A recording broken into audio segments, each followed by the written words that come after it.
ধুবুৰী জিলাৰ ফকিৰগঞ্জ আৰক্ষী চকীৰ অন্তৰ্গত বীৰসিংগাঁও পঞ্চায়তৰ নতুন বজাৰত অগ্নিকাণ্ডৰ ফলত প্ৰায় ৬-৭টা পৰিয়ালৰ বাসগৃহত নিমিষতে চাৰখাৰ হয়।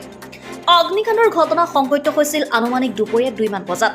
অগ্নিকাণ্ডৰ ফলত প্ৰায় ২৫-২৬ লাখ টকাৰ ক্ষয়ক্ষতি হয় বুলি জানিব পৰা গৈছে। বহু নথি-পত্ৰ গহনা আদিকে কৰি সকলো জুইত যায়। বজাৰত বিক্ৰী কৰিবৰ বাবে চৌকাত কিবা খাদ্যবস্তু প্ৰস্তুত কৰাৰ সময়তে ৰন্ধা চৌকাৰ পৰা জুই বিয়পি এই ঘটনাৰ সূত্ৰপাত হয় বুলি জানিব পৰা গৈছে।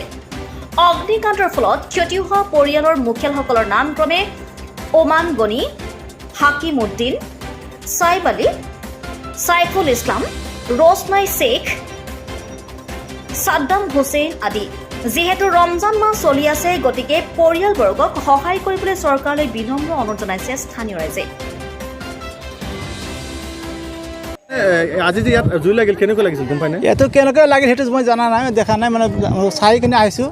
মানে আগত জনামতে ইয়াতে কোনোবা ঘৰত কাম কৰি আছিল, তাৰ পৰা জুইটো লাগিছে। কেইটা ঘৰত জুই লাগিছে?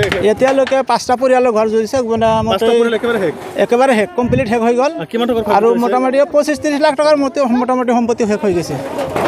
আৰু গৰু ছাগলীক মানুহ ক্ষতি হৈছে। কাগজ পাতিবিলাক নথি-পত্ৰ কমপ্লিট শেষ হৈ গৈছে, একেবাৰে শেষ। মানে ইয়াতে আমি জনামতে ইয়াতে আহি মানে শুনিছোঁ যে কোনোবা ঘৰত কিবা এটা কাম কৰি আছিল, মানে সিহঁতে কিবা এটা দোকান কৰে, দোকানত কিবা বস্তু ভাজা পোৰা কৰি আছিল, ইয়াৰ পৰা লাগিছে। আজিতো বতাহ বলি আছে, বতাহ বহুত বতাহ বলি আছে। আমি আহিতে মানে আগৰ বছৰ যাব পৰা নাছিলোঁ। পিছত আমি ইয়াৰ পৰা এটা মেচিন আনি বৰিঙত লগাই, মানে পাম্প মেচিন আনি সেইটো পানী নিবাবলৈ সক্ষম হৈছোঁ। চৰকাৰক কি আহ্বান জনাব আপুনি? আমি স্থানীয় ৰাইজ হিচাপে ইয়াতে আমি চৰকাৰক আহ্বান জনাম। আমি দুখীয়া মানুহ, ইয়াৰ চৰকাৰৰ পৰা যিকোনো ব্যৱস্থা কৰি সিহঁতক সহায় সুবিধা কৰে যেন।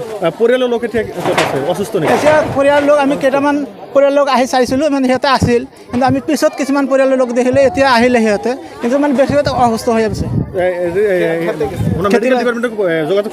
মেডিকেল আমি ইয়াতো এটা কাম কৰি আছোঁ, কোনোবাই যোগাযোগ কৰিছে নে নাই সেইটো মই ডাইৰেক্ট ক'ব নোৱাৰিম। মানুহৰ ক্ষতি হোৱা নাই এইটো নাজানো, গৰু ছাগলী কিবা এটা ক্ষতি হৈছে। গৰু এটা মৰা নাই, মানে মৰা অৱস্থা হৈছে, আৰু মৰিবই মানে জানো। 4-5টা ক্ষতি হৈছে। নিউজ এক্স ৰিপৰ্ট, নিয়মীয়া খবৰ।